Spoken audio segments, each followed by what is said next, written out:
ETF index mutual funds నేర్చుకుని stock మార్కెట్లో రాణించాలనుకుంటున్నారా? వెంటనే ఈ నెంబర్కి కాల్ చేయండి.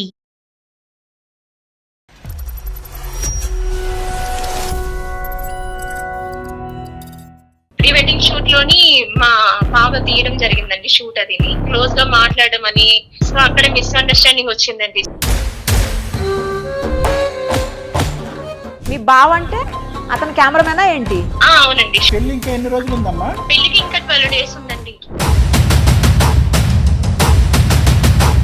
చాట్ కూడా చూసారు. ఎటువంటి చాటింగ్ అమ్మా? నేను మంచి పొజిషన్ లో ఉండుంటే నేనే నిన్ను పెళ్లి చేసుకునేవాడిని అని అన్నారండి.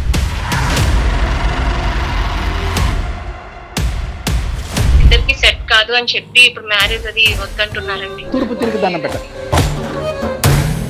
ఇప్పటికి ఇప్పుడు పెళ్లి అర్ధాంతరంగా ఆపిస్తే ఇంట్లో పేరెంట్స్ పరిస్థితి ఏంటో, నా జీవితం ఏంటో అర్థం కావట్లేదు. అమ్మా, బాంబు పేలక ముందు ఆలోచించాలమ్మా, ఒత్తి వెలిగించిన తర్వాత కాదు. పెళ్లి గురించి మాట్లాడాలండి. పెళ్లికి ముందు నువ్వేం చేసినావో నాకు సంబంధం లేదు. నీకు నాకు వర్కౌట్ అవ్వదు. ఇచ్చుకోవడము, గిల్లుకోవడము. కాబోయేటటువంటి భర్తను ఎదుర్కొంటే పెట్టుకుని గెలటం ఏంటి, గెలటం ఏంటి? నేను ఒక మనిషిని ఉన్నాను కదా ఇప్పుడు అక్కడ. నువ్వు దయచేసి నీ చేతులు కాళ్ళు నీ దగ్గర పెట్టుకో అని చెప్పుంటే సరిపోయి ఉండేదేమో. దీన్ని తప్పు అంటే తప్పు, నేరం ఘోరం అనుకుంటే నేరం ఘోరం అండి.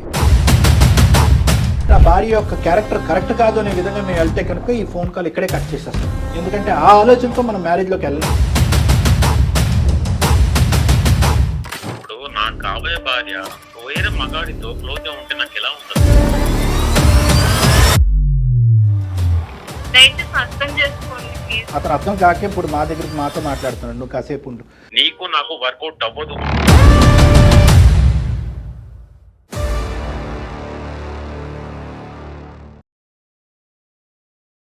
సుమన్ టీవీ అందమైన జీవితం కార్యక్రమానికి స్వాగతం. డాక్టర్ గారు నమస్తే నమస్తే అండి. పెళ్లికి ముందే రకరకాల అకేషన్స్ చేసుకుంటున్నారు. అవును. అవి కూడా చాలా పెద్ద ఫంక్షన్స్ లాగా చేస్తా ఉన్నారు. అవును. కానీ వాటి వల్ల కూడా రకరకాల మనస్పర్ధలు వచ్చి అసలు పెళ్ళే క్యాన్సిల్ అయిపోయే పరిస్థితి వచ్చింది my God. ఒక జంటకి. తప్పకుండా ఒకసారి చూద్దాం సార్. అలాగే అమ్మాయి పేరు కీర్తి డాక్టర్ గారు. మేడం. హలో హలో అమ్మ కీర్తినా? ఎవరండి? నేను నిరుపమ, సుమన్ టీవీ అందమైన జీవితం కార్యక్రమం నుంచి కాల్ చేస్తున్నామ్మా. మీరు మెయిల్ చేశారు కదా మాకు. మేడం ఇంత తొందరగా రెస్పాండ్ అవుతారని అనుకోలేదండి. Thank you so much madam. Yes అంటే జీవితాలకు సంబంధించింది కదా, ఒక జంట విడిపోబోతుంది పెళ్లి కాకుండానే అనేసరికి బాధ అనిపించింది. వెంటనే రెస్పాండ్ అయ్యాము. నాతో పాటు డాక్టర్ కళ్యాణ్ చక్రవర్తి గారు కూడా ఉన్నారు. ఒక్కసారి ఏం జరిగిందో మొత్తం చెప్పండి అమ్మా కీర్తి గారు. Okay madam. కీర్తి నమస్తే అమ్మా. నిరుపమ మేడం ఇందాక ఈమెయిల్ చదువుతూ చాలా బాధపడ్డారు. అంటే పెళ్లికి ముందే ఇన్ని మనస్పర్ధలు వచ్చి జీవితం ఎటుపోతుందో తెలియనటువంటి ఒక యువజంట ఖచ్చితంగా అడ్రస్ చేయాలనే ఆలోచనతో మేము టేకెన్ అప్ యువర్ ఈమెయిల్. చెప్పమ్మా ప్రాబ్లం ఏంటో. నా ఏజ్ 28 years. ఎంటెక్ కంప్లీట్ చేశానండి. మాదాపూర్ లో సాఫ్ట్వేర్ గా జాబ్ చేస్తున్నాను. ప్రాపర్ వచ్చేసి రాజమండ్రి అండి. మా రిలేటివ్స్ ద్వారా మ్యాచ్ ఇచ్చిందండి. అతని పేరు వికాస్ అండి. సిఏ కంప్లీట్ చేశారు. ఫ్రీలాన్సర్ గా వర్క్ చేస్తున్నారండి. ఇద్దరు బాగా చదువుకున్నారు, సంతోషం. చాలా డీసెంట్, చాలా ఇంట్రోవర్ట్, మంచి ఫ్యామిలీ అండి. అంతా ఒకసారి ఎంక్వైరీ చేసి అంతా బాగుందని తెలిసి మేము ప్రొసీడ్ అయ్యామండి. సంతోషం. ఎంగేజ్మెంట్ కూడా చేసుకోవడం జరిగిందండి. 5 lakhs డౌరీ కూడా ఇవ్వడం జరిగిందండి. ముందే ఇచ్చేసారమ్మా డౌరీ? ఎంగేజ్మెంట్ లో ఇవ్వడం జరిగింది. పెళ్లికి ముందే ఇచ్చేస్తారు. ఈ మధ్యకాలంలో డౌరీ అలవాటు పోయిందిలే అమ్మా, అందు గురించి నేను అడుగుతున్నాను. అంటే పెళ్లి ఖర్చులను తీసుకుంటున్నారు, అది కట్నం కింద తీసుకోవట్లేదు అది డాక్టర్ గారు. ఓకే. పెళ్లి ఖర్చుల కింద. అది అబ్బో, ఎంతకాలం అయిందమ్మా ఎంగేజ్మెంట్ అయ్యి? రీసెంట్లీనే జరిగిందండి. పెళ్లి ఇంకా ఎన్ని రోజులు ఉందమ్మా? పెళ్లికి ఇంకా 12 days ఉందండి. నైస్. ఓకే, మరి ఏంటమ్మా ఏమైంది? దానికి ముందు కలిసి మాట్లాడడము, ఒకరినొకరు మ్యూచువల్ అండర్స్టాండింగ్ చేసుకోవడం జరిగిందండి. అతను చాలా మంచి పర్సన్, డీసెంట్, చాలా introvert. So pre wedding shoot అనేసరికి కాస్త సిగ్గు మొహమాటం వల్ల ముందు వద్దన్నారండి. తర్వాత ఓకే చెప్పారు. ప్రీ వెడ్డింగ్ షూట్ ప్రపోజల్ ఎవరు పెట్టారు? మీరు పెట్టారా, వాళ్ళ లేకపోతే అతను ఎవరు పెట్టారు? మా వైపే పెట్టామండి. అతను కొద్ది సిగ్గు బిడియం ఎక్కువ కాబట్టి ఇంట్రోవర్ట్ అంటున్నారు ఇందాకటి నుంచి. అంటే తెలుగు ప్రేక్షకులు మన వాళ్ళ గురించి సిగ్గు బిడియం. సో దానివల్ల ఏంటంటే ఆ కెమెరాల ముందు నిలబడటం, ఆ పోజులు ఇవ్వటం అతనికి నచ్చదు కాబట్టి వద్దన్నాడు. మరి ఫైనల్ ఒప్పుకున్నాడమ్మా? ఒప్పుకున్నారండి, ఒప్పించారు. ప్రీ వెడ్డింగ్ షూట్ లోని మా బావ తీయడం జరిగిందండి షూట్ అదిని. సో అక్కడ క్లోజ్ గా మాట్లాడడం అని. మీ బావ సో అంటే అందుకు- అతను కెమెరామెనా ఏంటి? అవునండి, షూట్ చేశారు. మా చుట్టాలే కదా అని ఓకే చెప్పారండి. అతను పర్మిషన్ తీసుకునే ముందుకెళ్ళారు మీరు, సంతోషం. ఇబ్బంది ఏంటి అంటే అక్కడ నాతో క్లోజ్ గా మాట్లాడడం అని, నెక్స్ట్ ఇవన్నీ వాళ్ళకి కొంచెం అనీజీగా అనిపించిందండి అతనికి. సో అక్కడ మిస్అండర్స్టాండింగ్ వచ్చిందండి. క్లోజ్ గా మాట్లాడినంత మాత్రానే మిస్అండర్స్టాండింగ్ వచ్చిందమ్మా. ఇప్పుడు యూఆర్ లుకింగ్ సో బ్యూటిఫుల్ ఇట్లా మాట్లాడడం అని అక్కడే వర్ణించాలమ్మా అసహ్యంగానే కొత్త పెళ్లి కొడుకు జస్ట్ ముందు. అట్లా బాగున్నావు అని చెప్పి కాంప్లిమెంట్ ఇస్తే థ్యాంక్స్ అని చెప్పానండి. ప్రీ వెడ్డింగ్ షూట్ అనేటటువంటిది బలవంతంగా ఇష్టం లేకపోయినా వచ్చినటువంటి వ్యక్తి ఈరోజు ఒప్పుకోవటం వరకు ఓకే, బావ వచ్చి షూటింగ్ చేస్తున్నాడు అనేది ఒప్పుకోవటం కూడా ఓకే. అలాంటప్పుడు మీరు అతను వచ్చి మిమ్మల్ని నువ్వు బ్యూటిఫుల్ అని వర్ణించడం, మీరు థ్యాంక్ యూ అని చెప్పడం, ఎక్కడో చోట ఒక సిగ్గుపడి భయపడేటటువంటి వ్యక్తికి మీ ఇద్దరి మధ్యన ఇటువంటి సంభాషణ అనేది ఒక కరెంట్ షాక్ తగిలినట్టు తగిలి ఉంటుంది కదమ్మా. మరి మీరు జాగ్రత్త పడలేదా? అంటే మా బావతో ఇప్పుడు మామూలుగా క్లోజ్ గా మాట్లాడము, ఇంకా అలా మాట్లాడడం తప్ప వేరే వాళ్ళైతే నేను అట్లా మాట్లాడేదాన్ని సరే, కాదు. మీ బ్యూటీ సో పక్కన ఇంత పెట్టండి. అది ఇంత కాకుండా చిన్న విషయాన్ని అతను చాలా అనీజీగా ఫీల్ అయ్యారు. నెక్స్ట్ పోజులు కూడా అతనికి ఇవ్వడం ఇష్టం లేదు, చాలా సింపుల్ గా మ్యారేజ్ చేసుకుందాం అన్నారు. ఓహో, సింపుల్ గానే చేద్దామని ముందే క్రైటీరియా పెట్టాడు అతను. రొమాంటిక్ గా పోజులు ఇవ్వడము అలాంటివి ఇష్టం లేదని చెప్పారండి. అక్కడ అందరూ పోజు సరిగా ఇవ్వడం లేదని కాస్త నవ్వడం అది జరిగింది. చాలా గిల్టీగా ఫీల్ అయ్యారు. అతను అవమానంగా ఫీల్ అయినట్టు. అమ్మా, మీ బావ సజెస్ట్ చేసేవాడా ఎలా ఉండాలి, ఏ పోజ్ పెట్టాలి? నేచురల్ గా అతను కెమెరామెన్ కాబట్టి కెమెరామెన్ అతను సజెస్ట్ చేసి అతను పెట్టాడు ఏమైనా పోజులు? పెట్టలేదండి, అతనికి అలా ఇంట్రెస్ట్ లేదండి. ఇప్పుడు 3 days అవుతుందని కాల్ చేశారు. మైండ్ సెట్ ఏమి అసలు కరెక్ట్ గా లేదు, ఇద్దరికి సెట్ కాదు అని చెప్పి ఇప్పుడు మ్యారేజ్ అది వద్దంటున్నారండి. అందులో కేవలం బావ మరదల మధ్యన జరిగేటటువంటి ఈ సంభాషణ వల్ల అతను డ్యామేజ్ అయ్యాడా? లేదు అంటే కనుక నువ్వు మరీ ఇంత ఫ్రీగా ఓపెన్ గా కెమెరాల ముందు నలుగురు నవ్వేటటువంటి విధంగా మనం అనవసరంగా Expose అయ్యాం కాబట్టి అవసరం లేదన్నట్టు feel చిల్లరగా ప్రవర్తించాము. సారీ, చిల్లరగా అనొచ్చో లేదో మీకు కోపం వస్తుంది మళ్ళీ. అంటే అతని లెక్క ప్రకారం చిల్లరగా ప్రవర్తించాం అనేటటువంటి ఫీలింగ్ అతనికి వచ్చిందా? ఈ రెండిట్లో ఏది, లేదంటే రెండునా? లేదు సార్, అక్కడ అలాగా అంత క్లోజ్ గా మాట్లాడడం అతనికి నచ్చలేదండి. నెక్స్ట్ అతనితో చాట్ కూడా చూసారు. ఎటువంటి చాటింగ్ అమ్మా? నేను మంచి పొజిషన్ లో ఉండుంటే నేనే నిన్ను పెళ్లి చేసుకునేవాడిని అని అన్నారండి. ఏమంటాడమ్మా మీ వికాస్? ఇక్కడ వరకు అంటే అపాలజీ అడుగుతున్నాడా, ఎందుకు జరిగిందని ప్రశ్నిస్తున్నాడా, లేదంటే బాయ్ బాయ్ అంటున్నాడా? అంటే అసలు మైండ్ సెట్ అసలు ఇద్దరికి సెట్ కావడం లేదు, అసలు మ్యారేజ్ వద్దని చెప్తున్నాడు. అయ్యో రామా, అంటే నీ వరకే చెప్పాడా, లేదంటే అక్కడ వెనకాతలు ఉన్న పెద్దవాళ్ళకి కూడా డిస్కస్ చేశాడా? లేదండి, మా వరకు చెప్పడం జరిగిందండి. కళ్యాణ మండపం బుక్ చేయడం జరిగిందండి. నెక్స్ట్ శుభలేఖలు ప్రింటింగ్ చేయడం జరిగిందండి. అంతా జరిగిపోయిన తర్వాత ఇప్పుడు ఇట్లా చెప్తుంటే ఏం చేయాలో సో తోచడం. మీ లెక్క ప్రకారం ఏంటంటే అన్ని బుక్ అయిపోయినాయి, మన అబ్బాయి అయితే మనస్తాపం చెందాడు, బ్యాక్ స్టెప్ వేస్తున్నాడు వికాస్. అవునండి. ఒక వ్యక్తిని ఆ గుర్రాన్ని ఆ చెరువు వరకు తీసుకెళ్లి బలవంతంగా చైన్లతో కట్టేసి నీళ్లు తాగమంటే తాగుతుందమ్మా. ఇవన్నీ సంతోషాలు, మెమరీలు, సరదాలు కాదనట్లేదు. కానీ ఇరువైపులా ఒక అంగీకారం, ఒక సంతోషం ఉండాలి కదా, దాన్ని ఆస్వాదించగలగాలి కదా. బలవంతంగా ఎందుకు ఇవన్నీ? ఏదో పులిని చూసి నక్క వాతలు పెట్టుకున్నట్టు వాళ్ళు ప్రీ వెడ్డింగ్ షూట్ చేశారు, వాళ్ళు ఏదో హల్దీ చేశారు, వాళ్ళు ఎక్స్ చేశారు, వై చేశారంటే ఈ ఆనవాయితీ అంటే సంప్రదాయం ఇవన్నీ చేయకపోతే పెళ్లికి అంగీకారం ఉండదా? పెళ్లికి అర్హత ఉండదా? అతనికి అనుమానం అయితే ఏం లేదండి. అనుమానం లేదా? ఓకే, అనుమానం లేదండి. చాలా మంచి పర్సన్, చాలా డీసెంట్ పర్సన్, చాలా రిజర్వ్డ్ గా ఉండాలి అనుకునే పర్సన్ అండి. ఓహో, అతను అలా ఉంటాడు కాబట్టి ఈ అమ్మాయి కూడా అలా ఉండాలని కోరుకుంటున్నట్టు. సోషల్ గా ఫ్రెండ్స్ ఉండకూడదు, ఎక్కువగా ఎవరితో మూవ్ ఆన్ అవ్వకూడదు అని అనుకుంటారు. అదే అమ్మా, అతను ఏంటంటే ఇంట్రోవర్ట్ అంటే రిజర్వ్డ్ అమ్మా. ఓకే, కొంతమంది అలా ఉంటారు, అలా ఉండటంలో తప్పు లేదు. అలా వచ్చేటటువంటి భార్య, వచ్చేటటువంటి గర్ల్ ఫ్రెండ్, కాబోయేటటువంటి లవర్, వాటెవర్ రిజర్వ్డ్ గా ఉండాలని కోరుకుంటారు. బహుశా వాళ్ళ తల్లిని, వాళ్ళ చెల్లిని, వాళ్ళ అక్కను కూడా అలాగే చూస్తుంటాడు. అలాంటి వ్యక్తులతోనే మాట్లాడుంటాడు. లేదంటే చాలా పొదుపుగా మితిగా ఆడవాళ్ళతో మాట్లాడేటటువంటి మనస్తత్వం అయి ఉంటుంది అనేది నా అభిప్రాయం. సో ఈ క్యారెక్టర్స్ ఏవైతే కనుక నువ్వు డిస్క్రైబ్ చేసావో నీ భర్త గురించి, నీ గురించి నువ్వు డిస్క్రిప్షన్ కంటే అతని గురించి చాలా బాగా చెప్పావు. ఇవన్నీ ఇప్పుడు అతను చెప్తే తెలిసినాయా? పోస్ట్ వెడ్డింగ్ షూట్ ద్వారా తెలిసిందా? ప్రీ వెడ్డింగ్ షూట్ ద్వారా తెలిసిందా? అమ్మాయి గారికి ప్రీ వెడ్డింగ్ షూట్ ముందే తెలిసింది. ఏది? షూట్ మొదలవక ముందే, మీ బావ వచ్చి ఒక కెమెరా పట్టుకుని చేయకముందే మీకు తెలిసింది. అలాంటప్పుడు అంటే నీ యొక్క టెక్స్ట్ బుక్లో వికాస్కి సంబంధించిన వ్యక్తిత్వం గురించి క్లియర్ కట్గా కండిషన్స్ ఉన్నాయి. అదృష్టం ఏంటంటే, ఆ కొసమెరుపు ఏంటంటే అతనికి అనుమానం లేదు అనేటటువంటి భావాన్ని నువ్వు వ్యక్తపరిచావు కాబట్టి కొంతవరకన్నా ఈ మ్యారేజ్ని మేము కాపాడొచ్చేమో అనేటటువంటి ధైర్యాన్ని కొద్దిగా ఇచ్చే. అనుమానం వచ్చింది అనుకోండి, అనుమానం లేదండి, అసలు అనుమానం లేదండి. నాకు కావాల్సిన మంచి క్వాలిటీస్ అన్ని అతనిలో ఉన్నాయండి. అందుకే అతన్ని అతనికి మ్యాచ్ కావాల్సిన- లాగానే యాక్సెప్ట్ చేయడం జరిగింది. అతనికి కావాల్సిన క్వాలిటీస్ నీలో ఉండాలి కదమ్మా. ఇప్పుడు అవన్నీ తర్వాత మాట్లాడదాం. వికాస్ గారికి ఒకసారి ఫోన్ కలపండి. ఇప్పుడు పెళ్లి అర్ధాంతరంగా ఆపిస్తే ఇంట్లో పేరెంట్స్ పరిస్థితి ఏంటో, నా జీవితం ఏంటో అర్థం కావట్లేదు. అమ్మ బాంబు పేలక ముందు ఆలోచించాలమ్మా, ఒత్తి వెలిగించిన తర్వాత కాదు. సరే ఫోన్ కలపండి అమ్మా.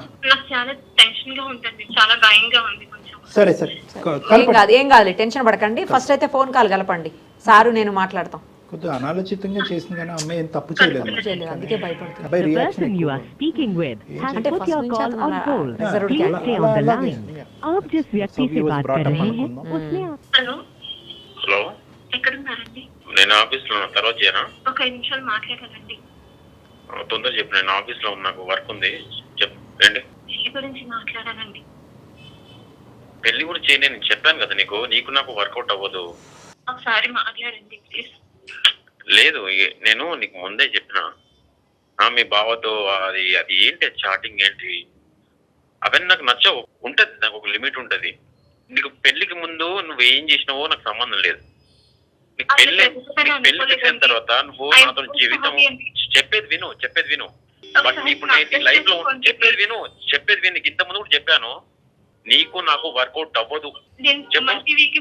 ఒక లిమిట్ ఉంటది. ఆ మెసేజ్ లో చాటింగ్ ఏంటి, బ్యూటిఫుల్ గా ఉన్నావు. వికాస్ గారు, నేను నిరుపమ అండి, సుమన్ టీవీ అందమైన జీవితం కార్యక్రమం నుంచి. మనతో పాటు ప్రముఖ డాక్టర్ ఉన్నారు, కళ్యాణ్ చక్రవర్తి గారు. ఒకసారి మాట్లాడదామని, ఎందుకంటే మీ వైఫ్ అదే మీ వుడ్ బి మాకు మెయిల్ చేశారు, ఇష్యూ అయిందని చెప్పి హెల్ప్ చేయమని చెప్పి చేశారు. అందుకని మీకు మేమే కాల్ కలపమని చెప్పాము. నేను సార్ ఇద్దరం కూడా వింటున్నాం మీ మాటలన్నీ. సార్ నమస్తే. సారీ, మీరు వర్క్లో ఉన్నట్టున్నారు, మిమ్మల్ని ఇబ్బంది పెడుతున్నాం. ఒక 2 నిమిషాలు టైం అండి, మాకు అనవసరం అని అనుకోకండి. అందరూ కామన్గా మేము ఇలా ఫోన్ కలిపి కాన్ఫరెన్స్ కాల్ కొట్టి మీరు ఎవరండి, ఎందుకండి అనవసరం, ఇవి చాలా విన్నాము. మీరు కూడా అదే మాట మమ్మల్ని అంటారని మాకు తెలుసు. కానీ ఏంటంటే కావలసినటువంటి పెళ్ళిలో ఒక అమ్మాయి చేయకూడనటువంటి నేరం అంటూ కాదు, ఒక తెలియనటువంటి ఒక తప్పు. పెళ్లి 12 రోజుల్లో ఉన్న పెళ్లి క్యాన్సిల్ అయిపోతే పెద్దవాళ్ళకి తెలిస్తే కనుక ఈ అమ్మాయిని ఉతికి ఆరేస్తారనేటటువంటి భయం కూడా అమ్మాయికి. వాళ్ళు ఏమవుతారు, మానసికంగా ఏమవుతారు, ఆడపిల్లకి వెడ్డింగ్ కార్డులు ప్రిపేర్ అయ్యి నలుగురిని పిలుచుకున్న తర్వాత కూడా ఏమవుతుంది అనేటటువంటి భయభ్రాంతులతో గురవుతుంది. మా లెక్క ప్రకారం మీరు చాలా పెద్ద శిక్ష వేస్తున్నారు ఆ అమ్మాయికి అనేది మాకు అనిపిస్తుంది. మీరు వేసుకుంటున్నారు, ఆ అమ్మాయికి కూడా వేస్తున్నారు. అబ్బాయి అయితేనేంటి, అమ్మాయి అయితేనేంటి. అసలు వాస్తవాలు ఏంటండి, ఏం జరిగింది, మీరు ఎందుకు అంత మనస్తాపం చెందారు? కొద్ది సమయం తీసుకుని చెప్పండి, ఏమనుకోకుండా. ఇలాంటి విషయాలు ఇది పర్సనల్ కదా సార్. ఇప్పుడు మన ఫ్యామిలీ మాట్లాడుకుంటే బాగుంటది, కానీ మీకు ఫోన్ చేసి మీ మధ్యలో పెట్టడం ఇది సార్ ఫ్యామిలీ మాట్లాడుకునే. సార్ మళ్ళీ నేను అదే రిపీట్ చేస్తున్నాను, నా మాట మీరు సరిగ్గా వినలేదేమో. అక్కడ పెద్దవాళ్ళకి, ఇటువైపు పెద్దవాళ్ళకి తెలియనటువంటి పరిస్థితి. ఈరోజు పెళ్లి క్యాన్సిల్ అనేది పెద్దవాళ్ళకి తెలిస్తే కనుక ఆ అమ్మాయి ఇంకోటి ఏదో అంటే కనుక ఆ అమ్మాయి అనొచ్చు, వీళ్ళు మాట్లాడుకోవచ్చు. చెప్పుకోలేనటువంటి పరిస్థితుల్లో మేమే పెద్దవాళ్ళుగా మేము ఇంటర్ఫియర్ అవ్వడం. ఈరోజు మేము ఎన్నో వందల ఈమెయిల్స్లో మీ ఈమెయిల్ పుల్అవుట్ చేసి దాన్ని సెలెక్ట్ చేసి మీతో మాట్లాడటం అనేది జరుగుతుంది. మా సమయాన్ని కూడా మేము వెచ్చించడం, ప్రొఫెషనల్ టైంని కూడా వెచ్చించడం జరుగుతుంది. మీ యొక్క ఇష్యూని పబ్లిక్ చేసి మేమేదో వ్యూవర్షిప్ పొందాలనేటటువంటి ఉద్దేశం కాదు మాది. మనస్ఫూర్తిగా మీ యొక్క జీవితాన్ని కాపాడటం గురించి వచ్చాం. ఇది ఒక మంచి ఉద్దేశంతో జరిగేటటువంటిది, ఒక మంచి కంక్లూజన్ రావాలి అనే ఆలోచనతో మిమ్మల్ని రిక్వెస్ట్ చేస్తున్నాను. వాస్తవాలు ఏంటి, ఎటువంటి పరిస్థితుల్లో మీరు పెళ్ళి వద్దనుకుంటున్నారు? Sir thank you. First of all ఏంటంటే నాకు టైం లేదు, ఎందుకంటే నేను ఆఫీస్ లో ఉన్నాను. సో నేను ఉన్న టైంలో నేను మీతో మాట్లాడతాను, చెప్తాను ప్రాబ్లం ఏంటంటే. సార్ ఫస్ట్ ఆఫ్ ఆల్ ఏంటంటే మాకు అంతా ఓకే, మాకు మ్యాచ్ ఫిక్స్ అయిన తర్వాత కలవడం జరిగింది. సో అక్కడ ఏంటంటే తన అభిప్రాయాలు, నా అభిప్రాయాలు అన్నీ చెప్పేసిన. నేను చాలా ఇంట్రోవర్ట్, నాకు ఇలాంటి హడావిడిలో హంగామాలు నాకు నచ్చవు మేడం. నాకు బంధువులతో కూడా నేను ఎక్కువ ఉండను మేడం, ఏ ఫంక్షన్ కూడా నేను ఎక్కడ ఎక్కువ వెళ్ళను. సో తను ఏంటంటే ప్రీ వెడ్డింగ్ షూట్ చేసుకుందాము అని చెప్పింది. సరే తను బాధపడొద్దు అని చెప్పేసి నేను కూడా తన అభిప్రాయం ప్రకారమే నేను కూడా నడుచుకున్నాను. నాతో పాటు నా ఫ్రెండ్స్ కూడా వచ్చారు. ప్రీ వెడ్డింగ్ షూట్ అబ్బాయి కూడా వాళ్ళ భావనంట. మేము లొకేషన్కి వెళ్తుండగానే వాళ్ళు క్లోజ్ గా మాట్లాడుకోవడము, గిచ్చుకోవడము, గిల్లుకోవడము. మేడం ఇప్పుడు ఏంటంటే నేను ఒక మనిషిని ఉన్నాను కదా ఇప్పుడు అక్కడ. అదే ఇప్పుడు నాకు నచ్చిన వాళ్ళు వేరే వాళ్ళతో క్లోజ్ గా మాట్లాడితే నేను ఊరుకోలేను కదా. ఆయన పాయింట్ ఆఫ్ వ్యూలో ఈ అమ్మాయి యొక్క లైక్స్ అండ్ డిస్లైక్స్ ఏంటి, మీ యొక్క లైక్స్ అండ్ డిస్లైక్స్ ఏంటనే తెలియనటువంటి ఒక అబ్బాయి ప్రవర్తించాడు కాబట్టి అదేదో తెలియక సరసం ఆడుతున్నాడని చెప్పి ఈ అమ్మాయి ముందు నుంచే లిమిటేషన్స్ పెట్టుంటే, నువ్వు దయచేసి నీ చేతులు కాళ్ళు నీ దగ్గర పెట్టుకో అని చెప్పుంటే సరిపోయి ఉండేదేమో. దానికి మించి అటువంటి మీకేమైనా అనుమానం ఉందా? అంటే మీరు ఆ విధంగా వేరే ఆలోచించి ఉద్దేశంతో ఏమన్నా? భయపడుతూ బాధపడుతూ అటువంటి క్యారెక్టర్ పరంగా కరెక్ట్ కాదేమో అనే ఉద్దేశమా, లేదంటే ఈ ఓవర్ ఎక్స్ట్రోవర్ట్నెస్ నాకు కంప్లీట్గా రివర్స్ ఆఫ్ ఏ పర్సనాలిటీ, నా వ్యక్తిత్వానికి భిన్నంగా ఉండేటటువంటి భార్య నేను ఇలా ఊహించుకోలేదు కాబట్టి వద్దనుకుంటున్నారు? ఆమె కూడా కొన్ని లిమిట్ లో ఉండాలి కదా సార్. అదే లిమిట్ దాటిందని మీరు అనుకుంటున్నారు. లిమిట్ దాటింది సార్. ఎందుకంటే ఇప్పుడు నా ముందే ఎలా, ఇప్పుడు నేను లేనప్పుడు మాట్లాడుకుంటున్నట్టే అది వేరు సార్. నా ముందే అలా చేస్తున్నట్టే ఫ్యూచర్ లో ఇంకెలా ఉంటుంది సార్ నాది, నా లైఫ్ ఎలా ఉంటుంది చెప్పండి. ఇంకా ఏవో చాటింగ్ మెసేజ్లు ఏవో చూసారంట, ఏవో చాటింగ్ సార్ అక్కడికే వస్తున్నా సార్. చీరని పట్టుకొని ఇలా పక్కనడము, ఇలా ముట్టుకోవడము, పోజులు పెట్టడము, అలా పెడతా ఉంటే ఇప్పుడు నాకు చెప్పొచ్చు కదా సార్. నేను ఇద్దరు బావ మరదలు అవటం ఇక్కడ ప్రాబ్లం అయింది. పోజు నాకు చెప్తే కదా సార్, నేను ఆమెకు చెప్తాను. ఆమెను అక్కడిక్కడ ముట్టడము, చేతులు పట్టి ఇక్కడికి లాగడము. అదే మీకు ఆ సబ్జెక్ట్ మీద అవగాహన లేదు, మీకు నేర్పించేదానికంటే ఆ అమ్మాయికి ఎక్కువ నేర్పించాడు అనేది మీ అభిప్రాయం. మీరు నేను మనందరం కలిపి ఒక్క పాయింట్కి అయితే రావచ్చా? సరే, ప్రవర్తన వేరు, క్యారెక్టర్ వేరు. వాడిలా ప్రవర్తించడం వల్ల, అంటే నేను వాడే అంటాను ఎందుకంటే బుద్ధి జ్ఞానం లేకుండా, ఎందుకంటే కాబోయేటటువంటి భర్తను ఎదురుగుంట పెట్టుకుని చీర పట్టుకోవటం ఏంటి, గెలటం ఏంటి, గెచ్చటం ఏంటి. సో వాడికి బుద్ధి లేదులేండి. సో నేను అనేది ఏంటంటే ఏ విధంగా తీసుకెళ్దాం ఈ సబ్జెక్ట్ని. పెళ్లి క్యాన్సిల్ అనేటటువంటిది మీరు ఇందాకన్న మాటకి ఏమన్నా ఆ సబ్జెక్టు చుట్టూరు మనం మాట్లాడుకుని ఇది రిజాల్వ్ చేసేటటువంటి ఉద్దేశం ఉంది. ఎందుకంటే బేసికలీ ఏంటంటే దీన్ని తప్పు అంటే తప్పు, నేరం ఘోరం అనుకుంటే నేరం ఘోరం అండి. Okay, number 1. నెంబర్ 2, ఇష్టపూర్వకంగా చేసిందా లేదంటే మీరు ఇంతలా రియాక్ట్ అవుతారని తెలియక చేసినటువంటిదా? దీన్ని మీరు ఒక అసాసినేటెడ్ క్యారెక్టర్ కింద నా భార్య యొక్క క్యారెక్టర్ కరెక్ట్ కాదు అనే విధంగా మేము వెళ్తే కనుక ఈ ఫోన్ కాల్ ఇక్కడే కట్ చేసేస్తాం. ఎందుకంటే ఆ ఆలోచనతో మనం మ్యారేజ్లోకి వెళ్ళాం. లేదండి, క్యారెక్టర్ గురించి నాకు ఎటువంటి అనుమానం లేదు, నా ఇష్టాలు తెలిసినటువంటి ఒక వ్యక్తి, ఇష్టాల గురించి తెలిసినటువంటి ఒక వ్యక్తి నాకు అనుగుణంగా వ్యవహరించాలి, నాకు అనుగుణంగా మాట్లాడాలి. లేదంటే వాడు బుద్ధి లేకుండా వాడు అలా ప్రవర్తిస్తే కనుక అరే బుద్ధి నేర్చుకుని అక్కడ ఆగు అనే విధంగా అంటే కనుక ఖండిస్తే కనుక బాగుండేది. తను ఏం చెప్పింది, నాకు క్వాలిటీ తగ్గట్టుగా అబ్బాయి దొరికిందని ఆమె చాలా హ్యాపీగా ఉంది. Okay, super happy. నాకు నచ్చినట్టు ఉండాలి కదా అమ్మాయి కూడా. ప్రీ వెడ్డింగ్ షూట్ అలాంటివి వద్దు, మనం సింపుల్ గా చేసుకుందాం పెళ్లి అని చెప్పాను. లేదు ఇప్పుడు ఏంటంటే ప్రీ వెడ్డింగ్ షూట్ ఇప్పుడు ఈ మధ్యలో నడుస్తుంది కదా ట్రెండింగ్, ఇలాంటి చేసుకోవాలి, ఇలాంటి చేసుకుంటే మనకు ఎప్పటికి లైఫ్ లాంగ్ ఉండేటి కదా ఫోటోస్ అని చెప్తే దాన్ని కన్విన్స్ చేస్తే సార్ నేను ఒప్పుకున్నాను సార్. ఆ పోజులు వాళ్ళు చెప్తున్న పోజులకు పెట్టలేదు. సర్లేండి, ఇంకా ప్రాసెస్ మొదలయ్యాక మనమే కంట్రోల్ చేస్తాం, చేతులు అక్కడే పెట్టుకో, కాళ్ళు ఇక్కడే పెట్టుకోని. ఇప్పుడు అది అతను ఏంటంటే ప్రొఫెషనల్ గా ఒక మరదలుగా అప్రోచ్ అయ్యాడా లేదా అనేది పక్కన పెట్టండి. ప్రొఫెషనల్ గా అతను అప్రోచ్ అయ్యి ఉంటాడు. ఎందుకంటే ఆ అమ్మాయికి షూటింగ్ కొత్త, మీకు షూటింగ్ కొత్త. మీ దగ్గరికి వచ్చి చెయ్యి వెనక్కి పెట్టుకో, కాలు ఇలా పెట్టుకో అని అన్నాడు. ఆ అమ్మాయికి కూడా చెయ్య కాలు ఇక్కడ పెట్టుకో అని చెప్పాడు. అయితే ఏంటంటే కొన్ని సందర్భాల్లో దూరం నుంచి చెప్పచ్చు, కొన్ని సందర్భాల్లో ముట్టుకుని చెప్పచ్చు. సో చూసే దాన్ని బట్టి ఉంటుంది. ఇందాక నేను అన్నాను తప్ప నేరం ఘోరమా అని చెప్పి. అతను ఉద్దేశపూర్వకంగా చేశాడు, ఎలా చేశాడు అనేది నాకు తెలియదు, కానీ ప్రొఫెషనల్గా చేసి ఉండొచ్చు. బావ మరదల సరసం కాబట్టి ఒక అడుగు ముందుకేసి ఉండొచ్చు. ఆ విధంగా నేనైతే చూస్తున్నాను. అంటే నేను ఒక మాట చెప్తాను సార్, మీకు నచ్చచ్చు నచ్చకపోవచ్చు. క్యారెక్టరా లేదంటే ప్రవర్తన? సార్ ఆమె క్యారెక్టర్ మంచిదే సార్, కాకపోతే పోజులు పెడతా ఉంటే నాకు అన్కంఫర్టబుల్ ఫీల్ అయింది సార్. నాకు పెట్టి రావడం లేదు. అది చూస్తా ఉంటే పక్కన వాళ్ళు ఆ రోజు మా ఫ్రెండ్స్ కూడా వచ్చారు, వాళ్ళు నవ్వుతున్నారు, ఆ కెమెరామెన్ వాళ్ళ బావ నవ్వుతున్నాడు, వాళ్ళతో పాటు ఈ అమ్మాయి కీర్తి కూడా నవ్వుతుంది. నాకు ఎంత గిల్టీగా ఫీలింగ్ అనిపిస్తుంది. నేను ముందే ఇంట్రోవర్ట్, నాకు ఇలాంటివి నచ్చవు. నాకు ఆ పోజులు ఏమో పెట్టి రావట్లేదు, వాళ్ళేమో నవ్వుతున్నారు. నాకు ఆ చాలా గిల్టీ ఫీలింగ్ అనిపించింది సార్. కావాలంటే లైన్ లో ఉంది, అడగండి. వాళ్ళతో పాటు చేరి మీరు కూడా నవ్వడం ఏంటి కీర్తి? నువ్వు మాట్లాడకుండా సైలెంట్ ఉంటే ఏంటన్నట్టు మాట్లాడు, ఏదో మాట్లాడు. అది అనుకోకుండా జరిగిందండి. అక్కడ ఎన్ని ప్రశ్నలు అడిగినా తలకిందులు ఎలాడదీసినా ఈ రోజు కీర్తి చెప్పేది ఒకటే, అనుకోకుండా జరిగింది. దానికి మించి ఆ అమ్మాయి ఏమీ చెప్పలేదు. దీన్ని మీరు ఎలా వర్ణిస్తారు, ఎలా ఊహించుకుంటారు అనేటటువంటిది అది మీ ఇంగితానికి నేను వదిలేస్తాను. అనుకోలేదండి, దయచేసి అర్థం చేసుకోండి ప్లీజ్. అతను అర్థం కాకే ఇప్పుడు మాతో మాట్లాడుతున్నాడు. నువ్వు కాసేపు ఉండు. నేను అనేది ఏంటంటే, ఒకటి ఏం చెప్పినా కూడా అమ్మాయి అదే చెప్పుంటుంది.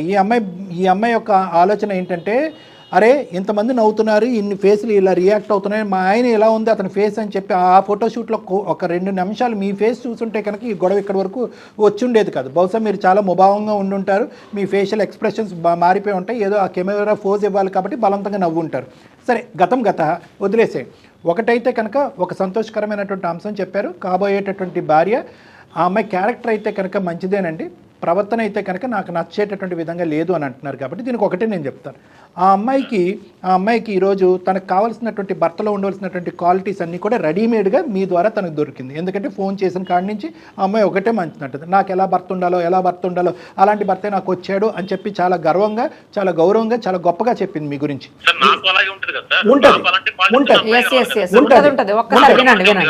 ఆ అమ్మాయికి రెడీగా మీరు వచ్చారు, మీకు కావాల్సినటువంటి విధంగా అమ్మాయిని మలుచుకోండి. ఎందుకంటే ఇప్పుడు చాలా ఘాటైనటువంటి దెబ్బ అమ్మాయికి ఈరోజు తగిలింది. ఒక భయంతో వణికిపోతుంది, ఒక యాంగ్జైటీతో, టెన్షన్తో భయపడిపోతుంది. నిజంగా ఈ విధంగా ఇప్పుడు ఏముంటండి, చాలామంది ఆడవాళ్ళు ఏమంటారు, ఏంటండి ఇలా 2 గోడలు ఇలా పట్టాల మధ్య నడమంటున్నాడు ఏంటి మా ఆయన, ఇలాంటి నేరో మైండెడ్ వాడితో నేను ప్రయాణం చేయలేను, నేను ఓపెన్గా ఉంటాను, ఫ్రీగా ఉంటాను, నాకు కావాల్సినటువంటి విధంగా నేను ఉంటాను అనే మాట అనట్లేదు ఈరోజు ఈ అమ్మాయి. ఈరోజు నాకు ఇంకొక అవకాశం ఇవ్వనండి, ఒకే దెబ్బతో ఇటువంటి భయంకరమైనటువంటి పనిష్మెంట్ ఇవ్వద్దండి అని చెప్పి మీకు కావాల్సినటువంటి విధంగా జీవితాంతం మౌల్డ్ అవడానికి ముందుకు వస్తున్నటువంటి ఒక ఉద్యోగస్తురాలు అమ్మాయి, ఐటీ ఎంప్లాయీ. మా ఆయన రిజర్వ్డ్ అయితే నేను రిజర్వ్డ్గా అయిపోతాను అని చెప్పి పెళ్లిని కాపాడుకోవటం గురించి, జీవితాన్ని కాపాడుకోవటం గురించి ఆ అమ్మాయి అలా మౌల్డ్ అవుతూ ముందుకు రావటం అనేది చాలా గొప్ప. ఈ విధంగా కూడా నేను మీకు చెప్పాలి అనుకుంటున్నాను. ఇప్పుడు ఏంటంటే మహా అయితే ఎన్ని రోజులు చూసింది ఆ అమ్మాయి మిమ్మల్ని, మీ వ్యక్తిత్వాన్ని ఎన్ని రోజులు అర్థం చేసుకుంది, ఒక 10-15 రోజుల పాటు చూసింది.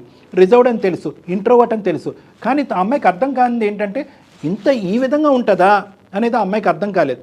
ఈ లోపలే చూడకూడదంతా మీరు చూసేశారు, మెసేజ్లు చూసేశారు, ఫోటో రష్లు చూసేశారు, ఆ అబ్బాయి ఈ అమ్మాయితో చేసేటటువంటి విధానాలు చూశారు కాబట్టి మీ మనసుకు చాలా గాయమైంది. నేనేమంటున్నాను అంటే వికాస్ ఆలోచన పరంగా కీర్తికి మౌల్డ్ అవడానికి రెడీగా ఉంది, మిమ్మల్ని వదులుకోవటానికి తను ఇష్టపడట్లేదు, ఈ పెళ్లిని కాపాడుకోవాలని అనుకుంటుంది. నేనేమనుకుంటున్నానంటే ఆ అమ్మాయి నేర్చుకునేటటువంటి ప్రయత్నంలో ఉంది, ఆల్రెడీ నేర్చుకుని వచ్చినటువంటి వ్యక్తి కాదు. She will take some time. నాకు నేర్పించండి, నేను మీకు కావాల్సిన విధంగా ఉంటాను, నాకు నేర్పించండి, నా తప్పును నేను సరిదిద్దుకుంటాను, నాకు నేర్పించండి, ఈ పెళ్లిని కాపాడుకుందాం అని ఆ అమ్మాయి రిక్వెస్ట్ చేస్తుంది. కాబట్టి ఖచ్చితంగా ఇదే బేసిస్ అయితే కనుక, అనుమానం బేసిస్ కాకపోతే కనుక మీరు ఒక అవకాశం అయితే ఇవ్వాలి. ఓకే, ఎందుకంటేనండి ఈ ఫోటోషూట్లు, ఈ ప్రీ వెడ్డింగ్ షూట్ల గురించి కూడా నచ్చితే ఇద్దరికి నచ్చాలి, నచ్చకపోతే ఇద్దరికి నచ్చలేదు. ఒకరికి నచ్చి ఇంకొకరికి నచ్చకపోతే నచ్చనటువంటి వాళ్ళు నచ్చేటటువంటి వాళ్ళని సముదాయించేటటువంటి విధంగా చేయండి, లేదంటే నచ్చే వాళ్ళని నచ్చని వాళ్ళకి సముదాయించేటటువంటి విధంగా చేయండి. ఎవరిని ఒకరిని ఇంకొకరికి నచ్చకుండా బలవంతంగా ఈడ్చుకుని వెళ్ళొద్దు. అందులో అడ్వైజ్ అండి, మీరు ఒక్కసారి కీర్తి మీరిద్దరు కలిసి డాక్టర్ గారి దగ్గరికి వస్తే మీ ప్రాబ్లం సొల్యూషన్ దొరికిపోతుంది. అప్పుడు మీరు డెసిషన్ తీసుకోండి. ఒక్కసారి సార్తో మాట్లాడండి, సార్తో మాట్లాడిన తర్వాత మీరు డెసిషన్ తీసుకోండి. మేడం వస్తాను కానీ ఈ వీడియోలో ఎలాంటి అంటే నాకు రాలేను, డైరెక్ట్ మాట్లాడదాం, ఆఫీస్కి రమ్మంటే వస్తాను కానీ ఈ వీడియోలో ఎలాంటి ఒక నిమిషం, దానికంటే ముందు మీరు రండి, ఈ రోజు కాకపోతే రేపు రండి. ఏ వీడియోలు ఉంటాయండి బొందన క్లినిక్ లో? ఏముండవు, మామూలుగా మీరు ఉంటారు, నేను ఉంటాను, బయట ఒక నర్సు ఎవరు ఉండదు. జస్ట్ క్లినిక్ సెటప్ లేదు, ఒక hospital setup, that's my work place. ఒకటే సార్ నేను చెప్పేది, పెళ్లికి ముందు ఎలా ఉన్నా పర్లేదు సార్, పెళ్లి ఒకరితో మనం ఒకరి లైఫ్ లోకి ఎంటర్ అవుతున్నాం అన్నప్పుడు కొన్ని అలవాట్లు మనం మార్చుకోవాలి సార్. అదే చెప్తున్నా ఆమెకి. మెసేజ్ ఇస్ క్లియర్ సార్, ఖచ్చితంగా కౌన్సిలింగ్ చేస్తారు. మీ మెసేజ్ ఇస్ క్లియర్ వికాస్ గారు. తప్పుబట్టి మీ మనసు గాయపడింది, ఏదైతే చూడకూడదో అది మీరు చూశారు, ఏదైతే ఉండకూడదు అనుకున్నారో అది కనిపించింది, ఏ విధంగా అయితే మీ జీవిత భాగస్వామ్యం ఉండకూడదు అని మీరు అనుకున్నారో ఆ విధంగా ఆవిడ ఉండటం అనేటటువంటిది కరెక్ట్, నచ్చలేదు, అంతవరకు ఓపే. కానీ ఆ అమ్మాయి ఇప్పటికీ కూడా మీ అడుగుజాడలో నడిచి నేర్చుకునేటటువంటి ప్రయత్నం చేస్తున్న ఒక స్టూడెంట్. సో మీరు ఇక్కడ అర్థం చేసుకోవాల్సింది ఏంటంటే ఒక అవకాశాన్ని ఇవ్వండి, నేర్పించండి. ఇంకొక అవకాశం ఇస్తారా లేదా అనేది మీ ఇంగితానికి వదిలేస్తున్నాను. ఆ అమ్మాయికి చాలా ఘాటైనటువంటి దెబ్బే తగిలింది కాబట్టి మీ అడుగుజాడల్లో మీకు ఇష్టపూర్వకంగా నడవటానికి ఆ అమ్మాయి రెడీ అయింది. కాబట్టి దయచేసి ఇంటెన్షనాలిటీ, మంచి పదం, ఇంటెన్షనాలిటీ అంటే కావాలనే భావతో ఈ విధంగా ఉంటూ సరసాలాడుతూ పెళ్లి తర్వాత కూడా అదే సరసాలు కంటిన్యూ చేసేటటువంటి ఉద్దేశం ఆవగింజంత కూడా అమ్మాయికి లేదు అనేటటువంటిది మీకు బాగా అర్థమైంది, నాకు బాగా అర్థమైంది. ఈ పాయింట్ బేసిస్ మీద ఒక భార్య ఎలా ఉండాలి అనేటటువంటిది మీరు అనుకున్నటువంటి విధంగా తీర్చిదిద్దుకోండి. She will adjust your footsteps. దానికి ముందు ఒక్కసారి సార్ దగ్గరికి రండి. రిజెక్ట్ చేసుకోవడం నాకు ఇష్టం లేదు, ఎందుకంటే పెద్దవాళ్ళు కూర్చున్న సంబంధము, అందులోనూ అన్ని ఏర్పాట్లు అన్ని జరిగినాయి మేడం. ఈ మధ్యలో ఇలా జరగడం నాకు కూడా నచ్చట్లేదు. కాకపోతే మళ్ళీ ఇప్పుడు ఫోన్ కట్టిన తర్వాత మళ్ళీ ఫోన్ చేస్తాను ఆమెకి. మీరు కూడా రమ్మన్నారు కాబట్టి నేను మీ ఇద్దరం కలిసి మీ దగ్గరకు ఒకసారి మీ దగ్గర కూడా వస్తాము, మాట్లాడతాము. మాట్లాడటానికి రండి, మీ వెడ్డింగ్ కార్డు కూడా ఇవ్వడానికి కూడా రండి. థ్యాంక్ యూ సార్, ఖచ్చితంగా. Thank you so much sir, నా జీవితాన్ని కాపాడారు సార్. షూర్ అమ్మ, ఒకసారి రండి, మనం రండి అమ్మ, రండి. థ్యాంక్ యూ, తప్పకుండా వస్తాను. థ్యాంక్ యూ, నమస్తే. పోన్లేండి సార్, ఒకళ్ళు లైఫ్ సెటిల్ అయింది, 12 రోజుల్లోనే పెళ్లి పెట్టుకొని వాళ్ళు ఇలా అయిపోతుంది అనగానే ఒకలాంటి బాధ అనిపించింది. See, the thing అంటే is- చిన్న రీజన్తో, సిల్లీ రీజన్. మరి రీజన్ ఒకటి మేడం, వ్యక్తిత్వాలకి సబబుగా ఉందనేది ఒక ఇది ఇప్పుడు ఈ ప్రీ వెడ్డింగ్ షూట్ అనేటటువంటిది ఒక స్వీట్ మెమరీస్ దాపరికం చేసుకోవటం గురించి భార్యాభర్తలు ఇరువైపుల కుటుంబాలు ముందుకొచ్చి చేసేటటువంటి కార్యక్రమం. దాన్ని ఏమి ఎవరి ఇష్టం వాళ్ళది, మనం ఏం తప్పు పట్టట్లేదు. కానీ ఏంటంటే కొంతమంది అట్లీస్ట్ ఈ ఎపిసోడ్ ద్వారా అర్థం చేసుకోవాల్సింది ఏంటంటే, కొంతమంది అబ్బాయిలు కానీ అమ్మాయిలు కానీ వాళ్ళ కుటుంబ సభ్యులు కానీ కొన్ని అంశాలు గోప్యంగా ఉంచాలి అని అనుకుంటారు. అంటే చేయి పట్టుకోవటం కానీ, హగ్ చేసుకోవటం కానీ, ఆ 4 గోళ్ల మధ్యన ఉండేటటువంటి ఒక అంశాన్ని పెళ్ళి అయిన తర్వాత కూడా పెళ్ళికి ముందు అసలు ఇష్టపడరు, పెళ్ళి అయిన తర్వాత గోప్యంగా ఉండాలి అనేటటువంటి ఆలోచన శైలి కొంతమంది ఉంటారు, రిజర్వ్డ్గా ఉంటారు, చాలా ఇంపార్టెన్స్ ఇస్తారు. అలాంటి ప్రైవసీకి చాలా ఇంపార్టెన్స్ ఇచ్చేటటువంటి వ్యక్తిత్వాలు కొన్ని ఉంటాయి అనేది మనం గుర్తుపెట్టుకోవాలి. సో అటువంటి వ్యక్తులు కూడా అబ్బాయిల కింద అమ్మాయిల కింద ఉంటారు, పెళ్లి కొడుకులు పెళ్లి కూతుర్ల కింద ఉంటారు అనేది మనం గుర్తుపెట్టుకోవాల్సినటువంటి అంశం. దయచేసి ఇది కూడా పరిగణలోకి తీసుకోండి. ఇదేమీ కంపల్షన్ కాదు, ఇవి మెమరీసే అనట్లేదు. రకరకాల విధాలుగా మనం ఫోటోలు తీసుకుని మెమరీస్ పెట్టుకోవచ్చు, మనం దాపరికం చేసుకోవచ్చు. ఇంకొకటి ఏంటంటే, ఒక పక్క నుంచి అక్కడ పెళ్ళి అవుతూ ఉంటుంది, ఇంకో పక్క నుంచి ఏంటంటే ఇక్కడ పెద్ద స్క్రీన్స్ మీద ఈ ప్రీ వెడ్డింగ్ షూట్ అనేది చూపెడుతున్నారు. అంటే ప్రీ వెడ్డింగ్ షూట్ అనేటటువంటిది మీ మెమరీస్ వరకు మీరు ఏదైనా ఒక బుక్లో పెట్టుకోండి, ఒక క్యాసెట్ రికార్డ్ చేసుకోండి, ఒక హార్డ్ డిస్క్లో సేవ్ చేసుకోండి, క్లౌడ్లో సేవ్ చేసుకోండి, అంతవరకు ఓకే. అంటే ఒక రొమాంటిక్ డ్రామాని క్రియేట్ చేసి, ఒక లవ్ లైన్ క్రియేట్ చేసి అంత పబ్లిక్గా చేయటం అనేటటువంటిది ఇరువైపులా అర్థం చేసుకుని ఆస్వాదిస్తే ప్రాబ్లం లేదండి. కానీ ఇక్కడ చూసినట్టుగా ఒకరు ఇంట్రోవర్టు, ఒకరు ప్రైవసీకి ఇంపార్టెన్స్ ఇస్తారు, చాలా రిజర్వ్డ్గా ఉంటారు. Wife and husband issues 4 Golla మధ్యనే ఉండాలి, పబ్లిక్ అవ్వకూడదు అనేటటువంటి ఒక వ్యక్తిత్వం ఇరువైపులా ఏ ఒక్కరికి ఉన్నా కూడా అది ఇంకో విధంగా కొట్టచ్చు అనేటటువంటి చెప్పేటటువంటి ఉద్దేశమే కానీ మీ ఇష్టాలకి మీ సాంప్రదాయాలకి అడ్డొచ్చే ఉద్దేశం నాది కాదు. సో కాబట్టి ఇష్టాలు జాగ్రత్తగా ఎస్టిమేట్ చేసుకున్న తర్వాత ఇటువంటి కార్యక్రమాలు డిసైడ్ అవుతే మంచిదనేది నా ఉద్దేశం. Perfect sir, thank you so much.